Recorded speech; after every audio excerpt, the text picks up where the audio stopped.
Morning.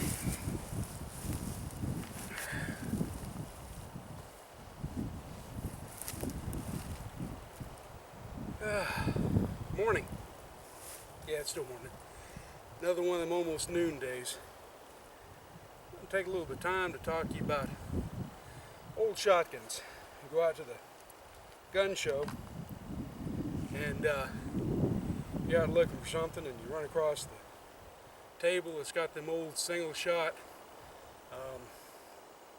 shotguns and rifles and such, and you pass them by because, you know, they're just not the latest and the greatest. Let me talk to you a little bit about these. This right here, you've seen this in an earlier video. This is an 1886 Champion, not an Iver Johnson. This is a pre-Iver Johnson, made by the Champion Company. Very effective shotgun. I got this on a bargain table, as it were, for 50 bucks. And I took a little bit of a gamble. Wound up being a good shotgun. I had to do some repairs to it, place a spring in the bottom, wrap the stock, and this right here is just temporary. Eventually I'm going to have to replace this back stock. And some people might ask, well, why would you spend the time and the money on something like this? One big reason, besides the fact that it's still got a lot of life in it, the history of this shotgun, history of all these old shotguns. Think about it. When this gun was built, passenger pigeon was still in massive abundance. You know, there were still some buffalo on the range. At this day and time, what you had single shots, you had side-by-sides. And that was it. These old guns put in the corners of kitchens, hung in barns. They defended the garden, they defended your crops, they defended your chickens, they defended your herds, your flocks. You use this to hunt, put food on the table. Guns like these were what was used for by market fowlers. 12 gauges, 10 gauges, all the way up to 4 gauges. These were what basically annihilated the passenger pigeon. Almost wiped out ducks, waterfowl. They weren't done with semi-autos, they weren't done with pumps.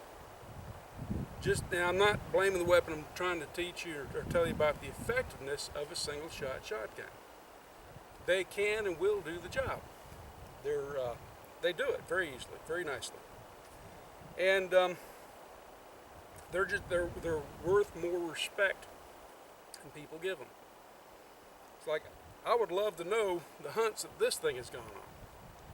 How many dove, how many rabbit, how many ducks, how many geese? You know, has this thing taken bear? Has it taken deer, you know, before me? The history of it, who handled it? Did it defend the home front? You know, it's a very interesting aspect of these older guns. Now you notice at the center here, Skeeter's a little bad today.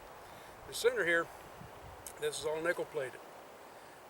Very cool 19th century bit of technology. This was their form of stainless steel to help fight against rust. It means that these firearms were used. They weren't the pride and joy of most people. They weren't the, oh, look at my new assault weapon, you know. These were firearms, these were tools, these were meant to be used. And they were. A lot of them were used and abused. And you find older shotguns on that table in gun shops, you know, in the used section. They're worth your respect. They're worth checking out. Because the history behind them and what they've hunted and what they can continue to still do is unbelievable. I'm out today, it's small game season. Yeah, my favorite thing to hunt. Squirrel and rabbit and such. Just out poking around, but I wanted to take a little time to talk to you about these guns.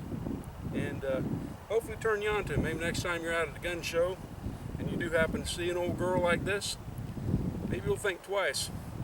while your buddies are running around grabbing up the latest and the greatest plastic stock black gun that holds 4 billion rounds to go dove hunting, you can pick up something like this, look at it and go, dude, it's just a squirrel. It's not an alien. You ain't got to obliterate it. You want to have something to eat after you get through harvesting it. Anyways, I'm Keith Stanball, and this is School of Woodlore and Common Sense. I hope if you've enjoyed this, a little bit of history, and I hope I've opened your mind up to the older shotguns. Those old top break single shots that are stuck in the corner, the old muzzleloaders and such. But when you do pick one up, I do suggest that you take it to a good and reputable gunsmith. Have them check it out. Just make sure it's in safe enough condition, and or see what it may take, a few repairs it may need, and talk with the gunsmith about proper and safe loads. And these old girls can continue to put meat on the table and defend the garden, defend the home front, as it were. They'll feed you. They will. All right, once again, this is Keith Stanball. Y'all have a good year. This is the day after New Year's, and I hope that this year is a good and profitable one for you, and that you have a beautiful life through this year. All right, God bless.